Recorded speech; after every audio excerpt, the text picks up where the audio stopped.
a new video on a new channel. If you're here with us, is the Rookie HQ, where we follow rookies from the pre-draft process all the way up through the end of their rookie year. So guys like Tedero McMillan, who was a Chef GPT pleasure chess champion or whatever you want to call it. Guys like Emeka Buka, if you're into that sort of thing. Guys like guys like my one true love, Brashard Smith and Travion Henderson, for those of you who celebrate. We're gonna follow the 2026 class all the way through from this beginning budding process where people are forming all their opinions. Unless you're a sicko and you've been following these guys for 3 years, shout out to all the Devy guys out there. Shout out to Matty Kiwoom. But if you've been following these guys for years and years, then this is just going to be icing on the cake. And I hope to bring value to you with the video that we're going to drop on a weekly basis. So if you're here, thank you for joining. Please consider liking, downloading, subscribing, all that good stuff. And what I'm going to do is I'm going to take a prospect and we're going to just break down what their strengths are, what their weaknesses are, what the background is. And today we have none other than the projected number one overall pick in the 2026 draft, Mr. Fernando Mendoza. So Fernando Mendoza, Miami, a Miami, Florida native, two-star recruit out of high school, 6'5", 225 pounds, started 30 of 31 games at Cal before transferring to Indiana and winning the Heisman this past year. So you've got a guy who has this prototypical pocket quarterback-esque, the Tom Brady's, the Peyton Mannings. He feels like when you watch him play initially, he looks like one of the just classic drop back guys. And that's the tricky part, okay? And if you've heard him talk before, it's one of the more riveting things because you can see the synapses firing with this dude. He is giving you 1,000. He's basically like a Cuban Russell Wilson. Oh, he is Cuban, by the way, Miami descent. Not to say that means that you're, whatever, but he is of Cuban descent. His Heisman Trophy speech, his dedication to his grandfather was beautiful. So this is just by all accounts, a good human. And a good human who plays good football. But to get back to his prospects and what we're going to talk about today, he's got this incredible statuesque frame. And then you're like, oh, okay, so he's just going to stand back there and sling it. And that's what you got that's what you got when he's at the University of California. He has the prototypical rocket arm. Now, let's talk about the actual physical tangibles of his quarterback play. So, like, again, laser rocket arm, great ability to put the ball in place with touch. He delivers a runner's ball, and that's the most exciting part. The most exciting part of this is his ability to deliver the ball on time with purpose, and the mechanics and the footwork are so clean. So you have this 6'5" statuesque guy who's going to stand in the pocket, stand and deliver. That's another thing. He stands in the pocket against pressure. I just finished breaking down some of his 2025 film, and early on in the game, he gets sacked. He doesn't navigate the pocket well. Comes back, doesn't flinch, and just continues to operate. So you have a guy who can stand in the face of pressure. He can deliver accurately from the pocket. One of my favorite throws of his is a throw against Iowa from the far hash to the opposite front pylon. And it's on a rope, and Omar Cooper catches it in front of the end zone. It's an unbelievable throw. So go check out the Iowa game, I believe, at the very beginning to catch that. But beyond that, so you have a guy who, again, he has the prototypical look. You listen to him talk about it. He talks like a guy that, you believe is going to be in complete command of everything that goes on in the offense. But then you turn on the film, and it's a little disconcerting when you first watch, the very first game that I watched in 2025 was the Illinois game. And it's just RPO, RPO, RPO, RPO. So some people would say that he's a system, just a system guy, just kind of cheating the system. There's a lot of one reads. However,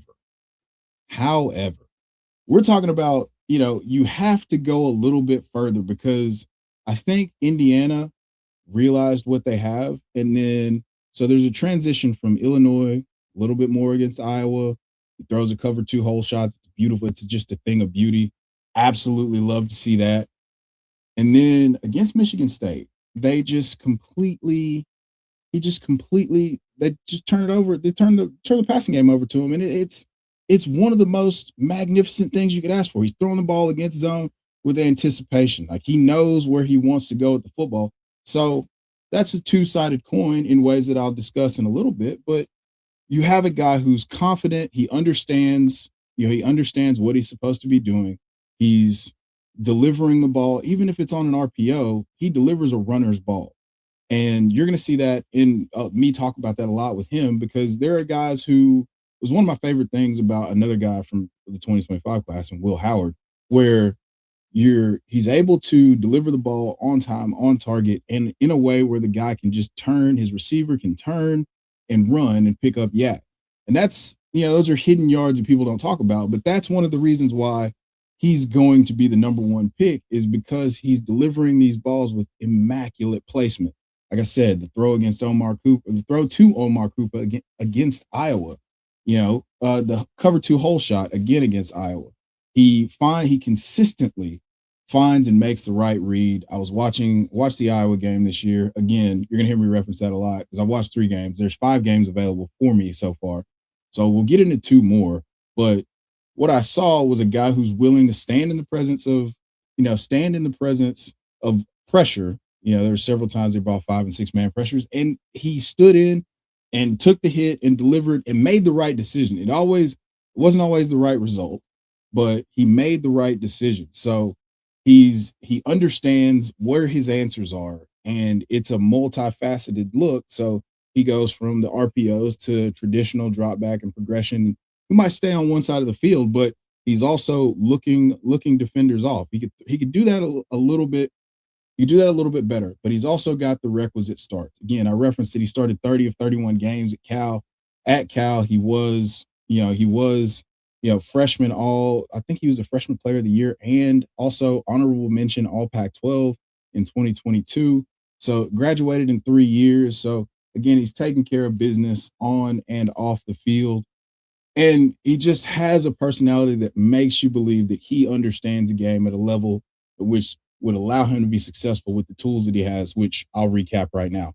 Rocket arm, courage in the pocket, ability to deliver that rocket arm accurately and with touch to be able to turn and run for his receivers. So you could question a lot of things. You could say he's a system guy, but he has a lot of the things in today's NFL that make him able to function as a pocket passer.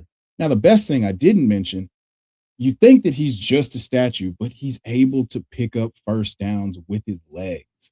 So he is more mobile than what you'll give him credit for. I know Kirk Herbstreit referred to him as a baby giraffe this past week against in his game against Alabama. But here's the deal. Like he's chewing up a lot of yardage because he's 6'5", and it's not like it's just, boot and scooting. He is picking them up and putting them down. Now, I would like to see him protect himself a little bit more, but that's to be expected. I would rather have to rein you in and tell you, hey, boy, it's time to go. So that's also a positive. But I've sung the praises enough.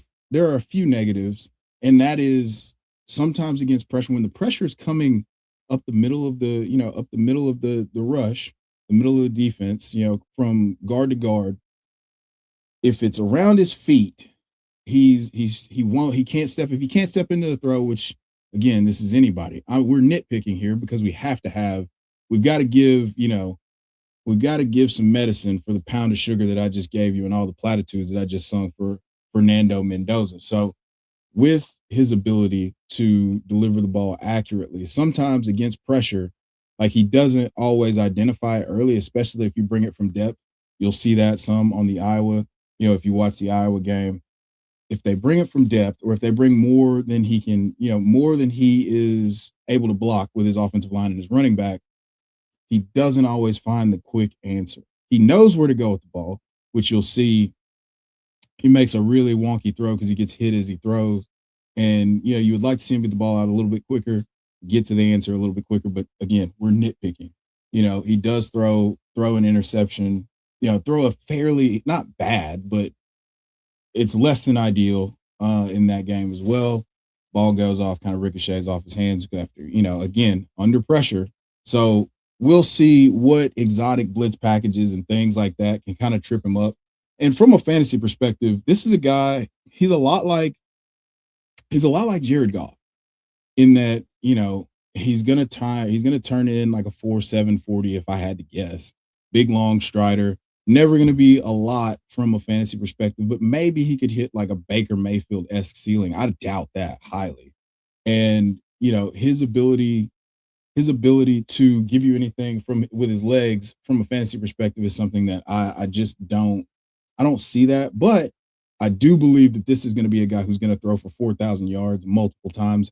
Really excited right now. As I said, he's projected to be the number one overall pick. Brock Bowers, Ashton Genty, getting a guy that understands how to get the ball to his playmakers and let them execute. You had Charlie Becker, you had Elijah Surratt, who will also and Omar Cooper are all going to be NFL guys. Roman Himby and Kalen Black are also going to be NFL guys. So he understands how to operate in a system and involve his best players. So with that being said, I mean, you saw a ceiling performance out of him in college. He won the Heisman. He's worked his way up to being the top prospect in this 2026 class. And beyond that, he's worked his way into being the number one overall pick. So excited to see what he's potentially going to do with the Raiders. I do think that he's going to be a QB2 probably in his first season as an NFL starter, and then he'll work his way into that Jared Goff range where he's consistently QB6 to QB12, on a points per game basis. So if you stuck around this long, this is Rookie HQ. I'm going to talk about the players. I'll give you more numbers. Tell me if you want more numbers or if you just kind of want what the profile and what these guys are about as players, and we'll make that adjustment. So again, I'm Chef GPT. This is Rookie HQ Prospect Watch. We'll see you in the next video.